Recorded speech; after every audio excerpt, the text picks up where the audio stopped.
Team USA is great, but they have a big problem. And in today's video, we're going to be discussing just that. But before we dive into it all, we got to do the rundown. Talk about some of the numbers, talk about some of these players for those who may have missed a game or those who can't find the box score. It's been brought to my attention that it's been extremely hard to find the box score. So I'm going to drop the link down below in the description, and I'm going to pull it up on the screen as we go through these numbers and talk about these players so you can follow along with what's going on. Now, Team USA defeats Australia in their second game of the USA Basketball Showcase, 98-92, after surviving a late comeback attempt by Australia. This was a basketball game where we saw Team USA pull away a little bit, and then Australia being persistent, they fought until the final buzzer. We talk about a basketball game where we saw a double-digit lead by Team USA, then Australia continuing to chip away, and only losing this basketball game by 6 points. So hats off to them for just battling in this basketball game. Now, talking about some of the numbers for Team USA, Anthony Davis, and we're going to talk a little bit more about him. 17 points, 14 rebounds, and 2 blocks. My personal vote for MVP through these first 2 games. Anthony Edwards. We saw the highlight with the crossover and the step back 3. Just an amazing first half, and really cooled down a little bit as the basketball game progressed, but I still think he had a solid effort overall. 14 points on the day. Devin Booker, 16 points, and I also want to shout out Tyrese Halliburton. Only had 6 points, but those are probably the most important 6 points that you will ever see.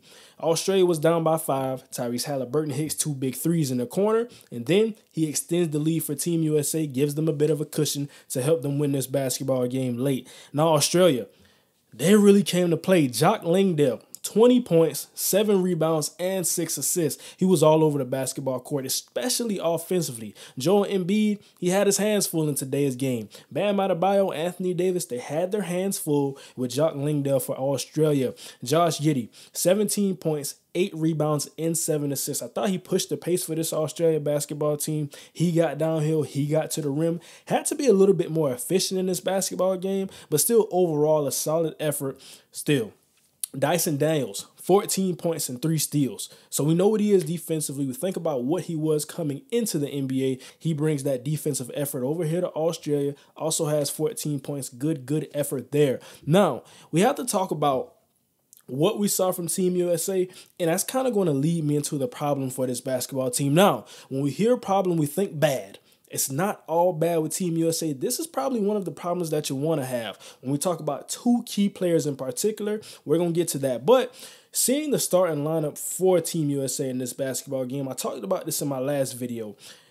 This wouldn't be concrete. When we talk about that first basketball game, we saw Stephen Curry, Jrue Holiday, Devin Booker, LeBron James, Joel Embiid. And I said there is no telling that this is firmly what we're going to see as we get throughout this showcase, and especially going into Paris. I think mixing and matching some of these starting lineups, getting different looks, getting different personalities and players into the starting lineup, and just seeing what you have, that's going to say, okay, we're probably going to mix and match this in the third game. But when we head over to Paris, we've seen so many different looks. And this is not even talking about practice, what we saw in practice, but getting into these showcase games, now we have this lineup, we have this lineup all on film, and we know what's the best, and we know based on the matchups that we're going to have in Paris, this is what we want to come out with, or this is the unit with the best continuity. So I think having this lineup that we saw today, we had Jason Tatum, LeBron James, Stephen Curry, Anthony Edwards, and Joel Embiid. So we still saw Curry at the 1, LeBron at the 4, Embiid at the 5, but you had Anthony Edwards at the 2, Jason Tatum. We can really mix and match him and LeBron with the 3 and the 4, but that was the starting lineup today. And I think early on, you felt that this mix and match with the starting lineup was one that did good for this basketball team.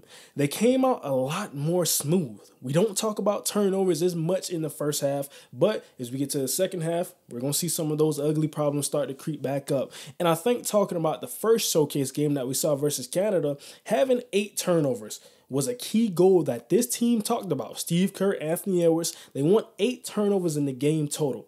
Well, they eclipsed that mark in the first game, and they eclipsed that mark in this game. But early on, they weren't turning over the basketball as much. The offense was flowing smooth. LeBron James, he came out extremely aggressive. He had 2 big threes. Anthony Edwards, he had 3 big threes, and he had a drive to the lane, had 11 points in the first quarter. Now, I think when we talk about this, it's clear that ball movement is one of the strengths of this team. And when we get into what the problem is with this team, we saw a lot of low post looks going to Joel Embiid. And I think it really worked early because you have Anthony Edwards hitting the three, you have LeBron James hitting the three. Then outside of that, you still have Stephen Curry, you have Jason Tatum, who is extremely great as far as passing in this basketball game. So bringing that playmaking aspect, and then if you have guys like that who can penetrate to the rim in Jason Tatum, Anthony Edwards, and LeBron James, but are still hitting the three at a high level like they did in the first half, now we say, okay, there's no way to guard this basketball team. Because you would say, okay, if we have LeBron, Tatum, and Anthony Edwards, that's going to take away some of our spacing. It didn't take away any of their spacing because they shot the three so well in the first quarter particularly. Now, when we talk about the second unit, before we get into it all, I think you look at a unit that created a lot more looks in pick and roll and dribble handoffs. We talk about off-ball movement and the playmakers that this basketball team has. I think when you look at Bam Adebayo, getting a lot of those mid-range looks, whether we talk about the high post or just catching the basketball, surveying the court, and just pulling up from mid-range like he did a lot in this basketball game. Actually, looking at the box score, Bam Adebayo had 10 points. 4 of 5. So I could say about 3 of those were actually mid-range jump shots. And he was just pure from the mid-range. But outside of that, we talk about Devin Booker. He had a solid effort. And you see him getting into the pick and roll. You see him getting into some of those three-point opportunities and even getting downhill when he could. So having that as a facilitator and getting into a scoring mindset. He was 4 of 7 from the field, 3 of 3 from 2 points, 1 of 4 from the three-point line, and 7 of 7 from the free throw line. So like I said, attacking, getting downhill when he could, getting those opportunities in the pick and roll. And then in the dribble handoff, you talk about now Tyrese Halliburton getting involved, Jrue Holiday getting involved. I'm thinking what we saw with the second unit was kind of more of a fluent offense. But really, when you talk about Anthony Edwards hitting that three-point like he did, LeBron James hitting the three-point like he did in that first quarter, and Jason Tatum being able to get downhill like we know he can, then you see that first unit start to play a little bit better. But as they got into the second half, we saw, okay, they got stagnant. The three-point shots weren't falling. Looking at this for LeBron James, he went 2 of 4 from the three-point line, so he made 2 threes early on in the game, started out 2 of 2, then he missed 2. Anthony Edwards, he went 3 of 5 from the three-point line, and he made 3 of those in the first quarter, so he tailed off. And then 2 of 6 from 2-point mid-range field goals and getting to the rim. So when we talk about that, now we're saying, okay, we have to get outside of this a little bit. If we're penetrating, we're not getting no shots to fall at the rim. We're shooting the mid-range, we're not getting no shots to fall. And now, when you fall back, you have a 7-foot big in the middle of the paint who you can lean on in the low post, giving the ball to Embiid, playing through him. And like I said in the first video, Embiid creates the mismatch because when he gets the basketball in the middle of the floor, in the low post or in the high post, he's such a dominant scorer that he creates so many different opportunities. Now, if he passes it out to an open man and the defense has to rotate, you don't have to take the three. Continue to move the ball around the perimeter. Now, this creates the opportunities for pump fakes and drives to the rim, is what we saw so much in this basketball game. You see Anthony Edwards, Jason Tatum getting to the rim. That's because of the fluent ball movement. Now, the defense, they have to close out. Now they're jumping, getting off of their feet, being undisciplined because these guys are wide open, stemming from Joel Embiid looks down low in the post. And when he's not getting his shot to fall, I think this was creating such a stagnant offense, especially like we saw in the second half. There's just opportunities where you see pin downs, you see dribble handoffs, and guys are making passes, whether it's LeBron, Anthony Edwards, Stephen Curry, passes where they expect guys to be in one spot and they're just not there. So when you have Joel Embiid, he's not flourishing down low because they threw some different bigs at him. I want to talk about some of those bigs that we saw matched up.